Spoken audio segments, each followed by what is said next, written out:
ഫ്ലവേഴ്സിന്റെ തിരുമുറ്റത്ത് തിരുവോണ താര തമ്പുരാനായി മോഹൻലാൽ. തിരുവോണ ദിനത്തിൽ ഉച്ചയ്ക്ക് 12 മണി മുതൽ ഫ്ലവേഴ്സിൽ. നിങ്ങളെ അറിയിക്കാതെ എന്തിന് നിങ്ങളുടെ ശത്രുക്കളായ അച്ഛനെയും ആ കലാവതിയെയും അമൃത എന്തിന് കാണാൻ പോയി?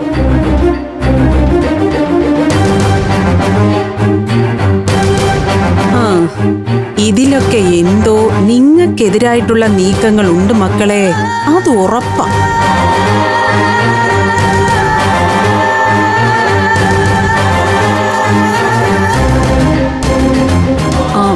എന്നാ മാമി പോട്ടെ, താമസിച്ചാലേ ഓട്ടോ കൂലി കൂടും.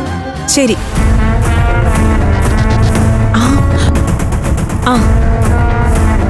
പിന്നെ ഞാൻ എന്റെ നല്ല മനസ്സിന് വന്ന് പറഞ്ഞതാ. മനസ്സിൽ വെച്ചാ മതി. അമൃതയോട് പറഞ്ഞ സുമേഷ് അറിയും. ചതിക്കല്ലേ, എനിക്കവിടെ ചെവിയും തലയും കേട്ട് ജീവിക്കണം. അപ്പൊ പറഞ്ഞ പോലെ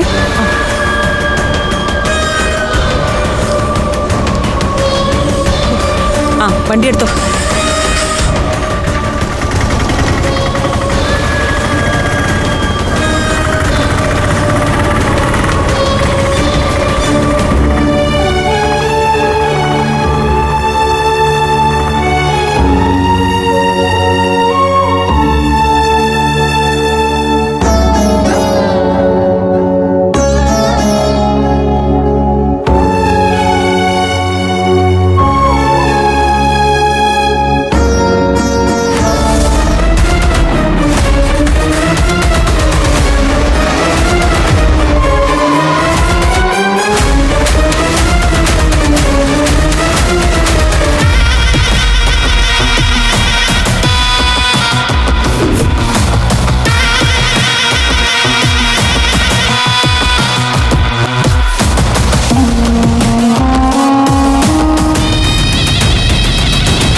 സത്യം പറയാലോ, നിന്നെ കാണാൻ ഞാൻ അങ്ങോട്ട് വരാനിരിക്കുകയായിരുന്നു. കല്യാണമൊക്കെ ആയില്ലേ, അപ്പോ അമ്മ അങ്ങോട്ട് വന്നല്ലേ കാണേണ്ടത്. അതിന്റെ ഒന്നും ആവശ്യമില്ല. അതുകൊണ്ടല്ലേ ഞാൻ ഇങ്ങോട്ട് വന്നത്. എനിക്ക് അച്ഛനെ ഒന്ന് കാണണം. നന്നായി മോളെ, നെറുകയിൽ തൊട്ട് അച്ഛൻ അനുഗ്രഹിക്കുന്നത് നല്ലതാ. പക്ഷേ ശ്രദ്ധിക്കണം, കൈക്ക് ചെറിയൊരു വിറയലുണ്ട്. മോള് വന്നപ്പോഴേ ചെറിയ വില കുറഞ്ഞ ഏതെങ്കിലും മദ്യം വാങ്ങിക്കൊണ്ട് വന്നാ മതിയായിരുന്നു. അനുഗ്രഹമൊക്കെ കൃത്യമായിട്ട് കിട്ടിയേനെ. ഈ പരിഹാസമൊക്കെ എനിക്ക് മനസ്സിലാവും. ഇത് പ്രതീക്ഷ തന്നെയാ ഞാൻ ഇങ്ങോട്ട് വന്നത്. എനിക്ക് എൻ്റെ അച്ഛനെ ഒന്ന് കാണണം. എന്നിട്ട് നിങ്ങൾക്ക് ഒരു ബുദ്ധിമുട്ടും ഉണ്ടാക്കാതെ ഞാൻ മടങ്ങിപ്പോക്കോളാം. നിങ്ങൾക്ക് എന്നൊരു വാക്ക് ഉപയോഗിക്കരുത്. അമ്മയാ ഞാൻ. ആ സ്ഥാനം ഒന്ന് തന്നാൽ എന്താ? എന്റെ മനസ്സില് അമ്മ എന്ന സ്ഥാനത്തിന് ദൈവികമായൊരു സ്ഥാനമുണ്ട്, ബഹുമാനമുണ്ട്. നീ ഉദ്ദേശിച്ചതൊക്കെ എനിക്ക് മനസ്സിലായി. നിങ്ങൾ കളിയാക്കാൻ വേണ്ടി പറഞ്ഞതാണെങ്കിലും ഈ സമയത്തൊക്കെ എന്റെ അമ്മ കൂടെ ഉണ്ടായിരുന്നെങ്കിൽ എന്ന് ഒരുപാട് ആഗ്രഹിച്ചിട്ടുണ്ട് ഞാൻ. അനുഗ്രഹവും പ്രാർത്ഥനയും കൂടെ ഉണ്ടായെങ്കിൽ എന്ന് മോഹിച്ചിട്ടുണ്ട്.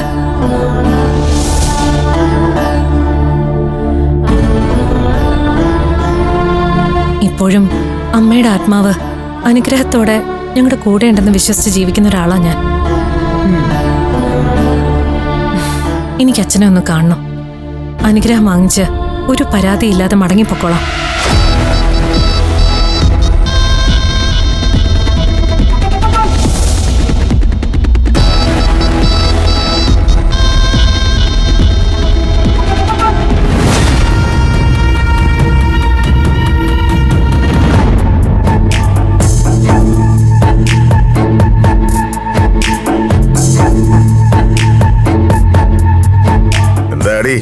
കല്യാണമൊക്കെ ആയെന്ന് കേട്ടു. നാട്ടുകാര് പറഞ്ഞറിഞ്ഞതാ. ഉള്ളതാണോ അതോ പരദൂഷണോ? അച്ഛാ, ഒരു തർക്കത്തിനോ മുഖം മുറിഞ്ഞൊരു സംസാരത്തിനോ വന്നതല്ല ഞാൻ.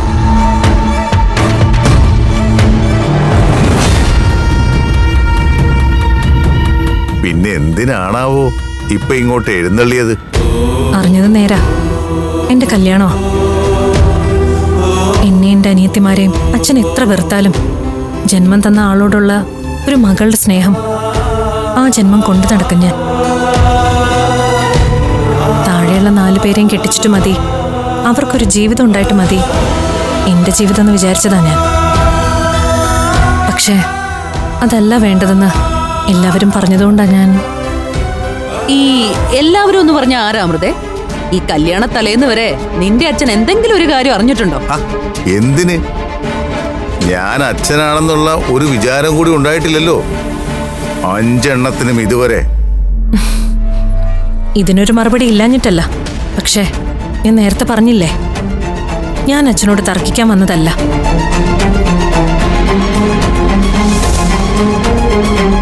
മനസ്സില് എത്ര ദേഷ്യമുണ്ടെങ്കിലും ഇവളെന്റെ മോളല്ലേ, ഒന്ന് നന്നായി പൊയ്ക്കോട്ടെ എന്ന് മനസ്സിലൊന്ന് വിചാരിച്ചാ മതി.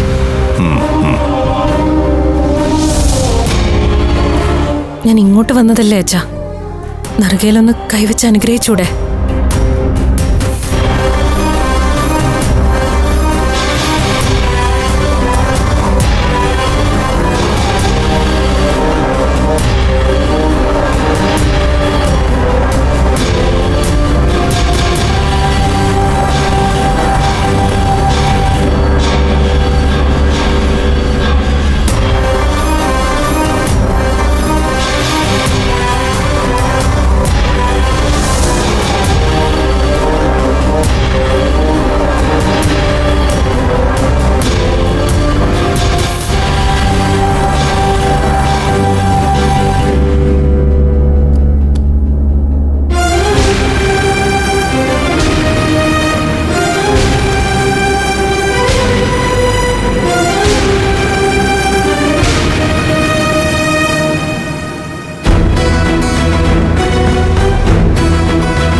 വേണമെങ്കിലേ വെറ്റിലയും പാത്തും വെള്ളി രൂപയുമായിട്ട് എനിക്കൊരു ദക്ഷിണ തന്നു.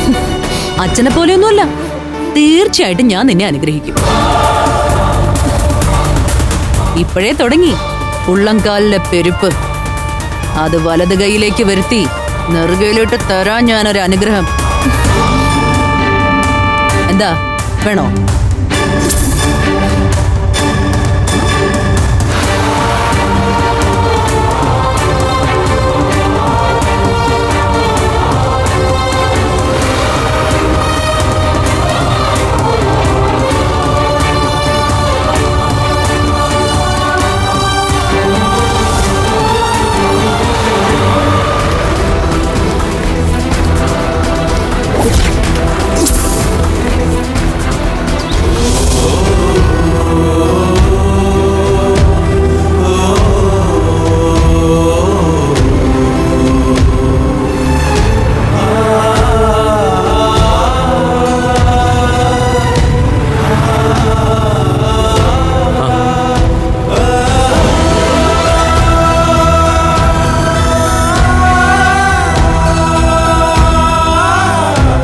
എന്താണ് വെയില് കാഞ്ഞൊരു നടപ്പ്? ഇത്രയും കൂടെ അങ്ങോട്ട് ചെന്നാ ബസ് സ്റ്റോപ്പ് അല്ലേ? ബസ് സ്റ്റോപ്പിലേക്ക് നടക്കുന്നതിന് കരയുന്ന എന്തിനാ? കരഞ്ഞെന്നോ? കരഞ്ഞില്ലല്ലോ. വെയിലടിച്ചപ്പോ കണ്ണു നിറഞ്ഞൊഴുകിയതാ. എന്റെ കണ്ണ് വളരെ സെൻസിറ്റീവാ.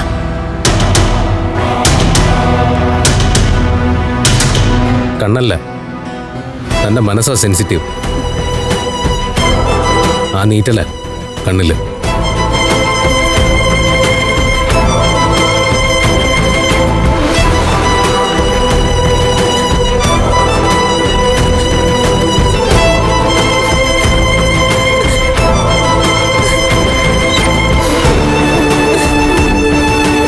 എന്താടോ തനിക്ക് എന്തു പറ്റി? താൻ കരയാതെ, പരിഹാരമില്ലാത്ത കാര്യമില്ലല്ലോ. ഒരിക്കലും ഒരു കാലത്തും പരിഹാരം ഉണ്ടാവില്ല. ഇപ്പൊ എന്താ സംഭവിച്ചത്? താൻ കാര്യം പറ.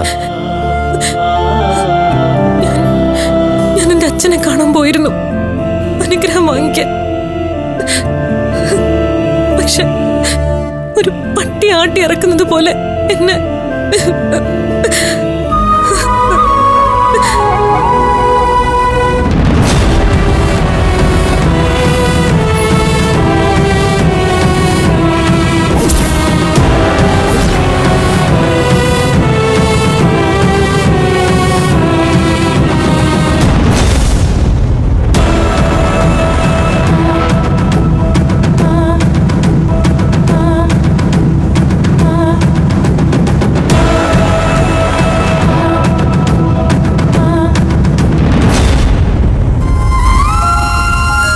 സാരമില്ല, കുറച്ചൊക്കെ പ്രതീക്ഷിച്ചതാ. എന്നാലും സഹിക്കാൻ പറ്റില്ലെന്നേ ഉള്ളൂ. അഭിമന്യു പൊക്കോളൂ. എന്റെ സങ്കടങ്ങളിലൊക്കെ എന്തിനെങ്ങനെ നിമിത്താവുന്നേ? പൊയ്ക്കോളൂ. താൻ സങ്കടപ്പെടണ്ട. കൂടെ ഇല്ലെന്ന് പറഞ്ഞ് ഞാൻ തന്നെ കണ്ണീര് തുടച്ചായിട്ട് വിചാരിച്ചോളൂ. ഓട്ടെ.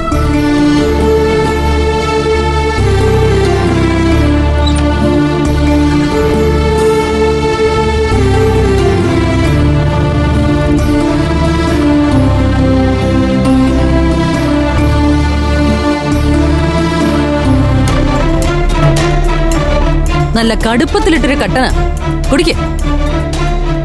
ഇത് ഇന്നത്തെ എന്റെ ഒരു സന്തോഷത്തിനാ. ഇനി ഇതല്ല സ്കോച്ചാ വേണ്ടതെങ്കിലും വാങ്ങിത്തരും ഞാൻ. നിങ്ങളുടെ മോളുടെ കയ്യിൽ നിന്നും വാങ്ങിക്കാത്ത ദക്ഷിണയ്ക്ക് പകരമായിട്ട്. കുറച്ച് കൂടിപ്പോയോ കലാവതി? അത്രയ്ക്ക് അവഗണിക്കണ്ടായിരുന്നു എന്നൊരു തോന്നല്. ചില സമയത്ത് ചന്ദ്രന്റെ ഈ തോന്നലുകളാ എന്നെ ദേഷ്യം പിടിപ്പിക്കുന്നത്. ഒട്ടും കൂടി പോയിട്ടില്ല. അവഗണിച്ചത് കുറച്ച് കുറഞ്ഞു പോയെന്നാ എനിക്ക് തോന്നിയത്.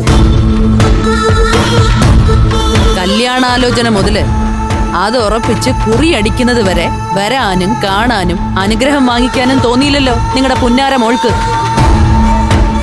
പിന്നെ ഇപ്പൊ എവിടുന്ന് വന്നു ഈ സ്നേഹം? അച്ഛനാണെന്നുള്ളൊരു വിചാരം ഉണ്ടായിരുന്നോ ഇത്രയും കാലം? എന്താ ഒന്നും മിണ്ടാത്തെ?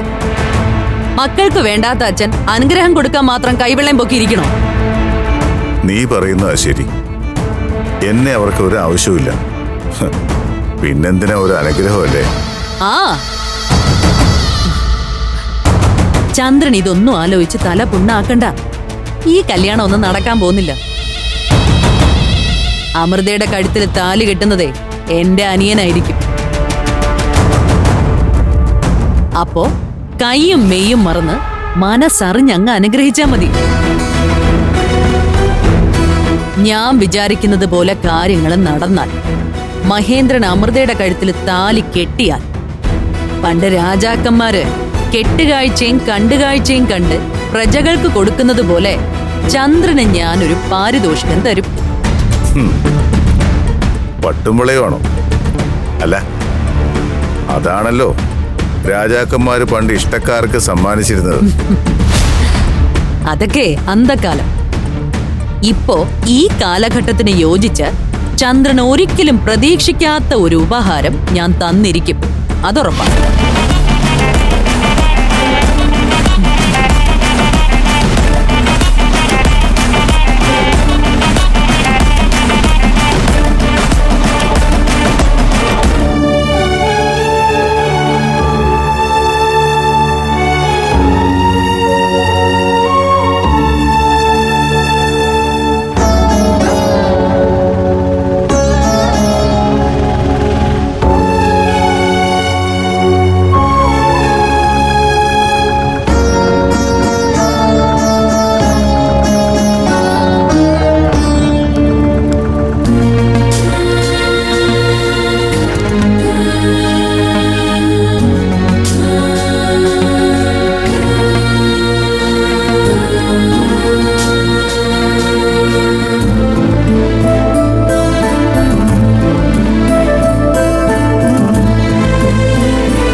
ചേച്ചി എവിടെ പോയിരുന്നു?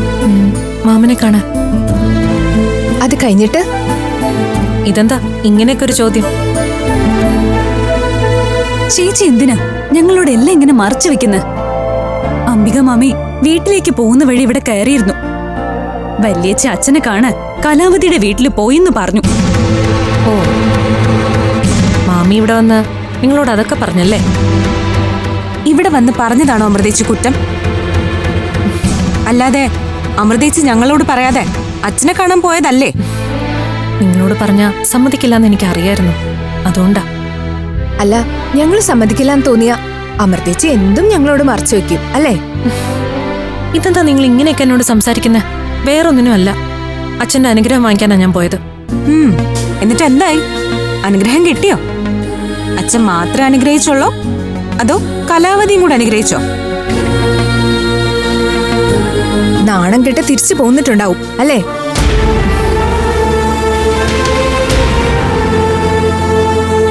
ചവിട്ടി പുറത്താക്കിന്ന് പറയുന്നതാവും ശരി.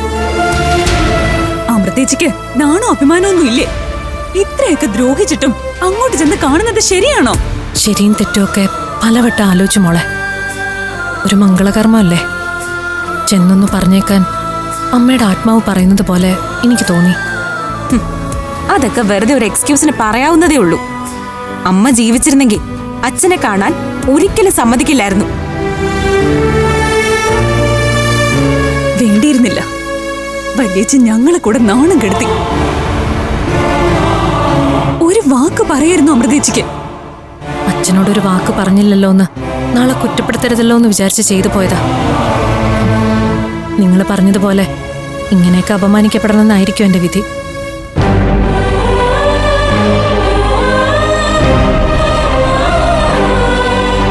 ചേച്ചിയുടെ ഇഷ്ടത്തിനാ ഓരോ കാര്യങ്ങൾ ചെയ്യുന്നേ. നമുക്കൊന്നും ഒരു സ്വാതന്ത്ര്യവും ഇല്ലല്ലോ.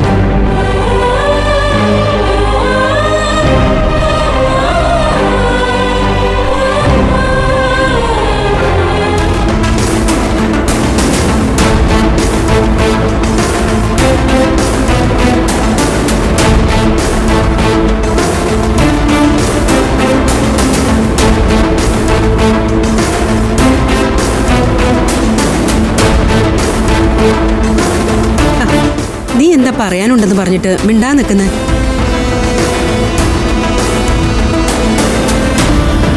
എന്താടി മനസ്സ് വിഷമിച്ച് നിൽക്കുന്നേ? വിഷമല്ലമ്മേ, ആകെ ഒരു കൺഫ്യൂഷൻ. എന്താ? ഞാൻ ഇന്നും അവളെ അഭിമന്യുവിനെയും ഒന്നിച്ചു കണ്ടു. അവളെന്ന് പറഞ്ഞ ആ ടെക്സ്റ്റൈൽസിൽ വെച്ച് കണ്ട? അതെ, അഭിമന്യുവിന്റെ കല്യാണം ആലോചിച്ചവൾ. ഞാൻ അമ്മയോട് പറഞ്ഞില്ലേ അവർ തമ്മിലൊരു എക്സ്ട്രാ ഓർഡിനറി റിലേഷൻഷിപ്പ് ആണെന്ന്. അതെനിക്ക് ഇന്നോട് ഉറപ്പായി. നീ എവിടെ വെച്ച് അവരെ ഒന്നിച്ച് കണ്ടത്? ഞാൻ ഡ്രൈവ് ചെയ്ത് പോവായിരുന്നു. അപ്പോ ഒരു വഴിക്ക് നിൽക്കുന്നു. ഒരുപാട് ആൾത്തിരക്കില്ലാത്ത സ്ഥലത്താ. അബിയുടെ മുന്നിൽ നിന്ന് കരയായിരുന്നു അവള്. അബി അവളെ ആശ്വസിപ്പിക്കുന്നുണ്ടായിരുന്നു. ഒരുപക്ഷെ പരസ്പരം ഒന്നിക്കാൻ പറ്റാത്തതിന്റെ സങ്കടമായിരിക്കും. നിനക്ക് കാർ നിർത്തി ഇറങ്ങി ചെന്ന് ചോദിക്കായിരുന്നില്ലേ നിങ്ങൾ തമ്മിൽ എന്താ ബന്ധമെന്ന്? ഏയ്, അതൊരു ക്രോസ് വിസ്താരം പോലെ ആവും. തന്നെയുമല്ല, ഞാൻ ഇറങ്ങിച്ചെന്ന് ചോദിച്ചാ അവരെന്നോട് സത്യം പറയുന്നു തോന്നുന്നുണ്ടോ അമ്മയ്ക്ക്? അത് ശരിയല്ലല്ലോ. ഞാൻ അന്നേ സംശയം പറഞ്ഞല്ലേ നമുക്ക് ഈ ബന്ധം വേണോ വേണ്ടയോന്ന്. അമ്മേ, അന്നൊന്നും എനിക്കിങ്ങനെ ഒരു സാഹചര്യവും മാനസികാവസ്ഥയൊന്നും ഇല്ലായിരുന്നല്ലോ. ഞാൻ അവന്റെ വീട്ടിൽ ചെന്ന് ചോദിക്കട്ടെ, എന്നിട്ട് നീ പറഞ്ഞൊക്കെ സത്യമാണെങ്കിൽ നമുക്ക് ഈ ബന്ധം വേണ്ടെന്ന് വെക്കാം. ഈ ഒരു ഒറ്റ രാത്രി ഉണ്ടോ? അടുത്ത ദിവസം കല്യാണത്തിന് ക്ഷണിച്ചിട്ട് വരുന്നവരോടൊക്കെ നമ്മൾ എന്ത് സമാധാനം പറയും? നാണക്കേടല്ലേ അമ്മേ? അതൊന്നും നോക്കണ്ട. ആയുഷ്കാലം മുഴുവൻ അവന്റെ കൂടെ ഒരുമിച്ച് ജീവിക്കാനുള്ളതാ. ഇപ്പൊ വേണ്ടെന്ന് വെച്ചാ നാണക്കേടേ ഉള്ളൂ. കല്യാണം കഴിഞ്ഞിട്ട് പിന്നെ എന്തു പറയും? അമ്മേ, കല്യാണം എന്തായാലും മുടങ്ങരുത്. വെറുമൊരു അഫയറാണ് അവർ തമ്മിലെങ്കിൽ സാരമില്ല. കല്യാണത്തിന് മുൻപ് പ്രണയമൊക്കെ ഉണ്ടാവാത്ത ആരെങ്കിലും ഉണ്ടോ? ഇതും അങ്ങനെയൊക്കെ തന്നെ ആണെങ്കിലോ? നീ തന്നെയല്ലേ ഇത് രണ്ടും പറയുന്നത്. എന്തായാലും ഈ കല്യാണം നടക്കണം. നമുക്ക് ബാക്കിയൊക്കെ വരുന്നിടത്ത് വെച്ച് കാണാം.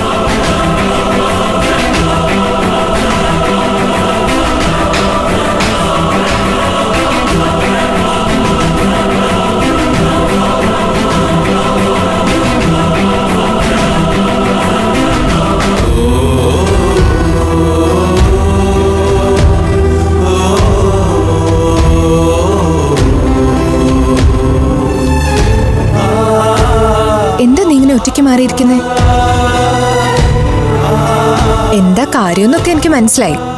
എന്ത് മനസ്സിലായെന്ന്? അഖിലേച്ചി ഒന്ന് പോകുന്നുണ്ടോ? ഞാൻ ഇത്ര നേരം ഒന്ന് തനിച്ചിരുന്നോട്ടെ. അല്ല, ഇവിടം വിട്ട് പോവാന്ന് നമ്മൾ ഒരുമിച്ചെടുത്ത തീരുമാനമാണ്. ദേ, ഇതെങ്ങാനും നീ വഴി അമൃതേച്ചി അറിഞ്ഞ. അഖിലേച്ചി പേടിക്കണ്ട, ഞാൻ നിങ്ങളെ ഒറ്റ കൊടുക്കില്ല. തീരുമാനിച്ച പോലെ ഞാൻ കൂടെ നിൽക്കും. പക്ഷെ അമൃതേച്ചി വിട്ടു പോകുന്ന കാര്യം ആലോചിക്കുമ്പോ എന്റെ നെഞ്ചു പൊടിയുവാ.